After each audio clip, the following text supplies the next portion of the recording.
ആരംഭിക്കാൻ സാങ്കേതികമായ ചില തടസ്സങ്ങളുണ്ടായി. അതുകൊണ്ടാണ് വൈകിയത്. ഒരു പ്രസംഗത്തിന് ഞാൻ മുതിരുന്നില്ല. നിങ്ങളോട് വോട്ട് ചോദിക്കുക, ഈ സ്വീകരണത്തിന് നന്ദി പ്രകാശിപ്പിക്കുക എന്ന് മാത്രമേ ഞാൻ ഈ സന്ദർഭത്തിൽ ചെയ്യുന്നുള്ളൂ. ഈ തെരഞ്ഞെടുപ്പിൽ ഒരു സ്വതന്ത്ര സ്ഥാനാർത്ഥിയായി ഞാൻ മത്സരിക്കുകയും ഐക്യജനാധിപത്യ മുന്നണി നിരുപാധിക പിന്തുണ എനിക്ക് നൽകുകയും ചെയ്യുന്നുണ്ട്.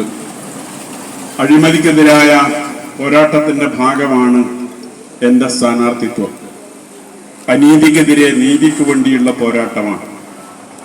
അധർമ്മത്തിനെതിരെ ധർമ്മത്തിന് വേണ്ടിയുള്ള പോരാട്ടമാണ്.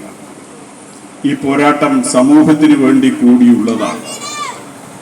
ആ നിലയിലേക്ക് സമൂഹത്തെ വെളിച്ചത്തിലേക്ക് നയിക്കാൻ, ഇരുട്ടിൽ നിന്ന് ഈ പയ്യന്നൂർ മണ്ഡലത്തെ മോചിപ്പിക്കാൻ നിങ്ങളുടെ എല്ലാം വോട്ടുകൾ വൈദ്യുതി തൂണടയാളത്തിൽ നൽകി വമ്പിച്ച ഭൂരിപക്ഷത്തോടെ വിജയിപ്പിക്കണമെന്ന് ഞങ്ങൾ അഭ്യർത്ഥിക്കുകയാണ്.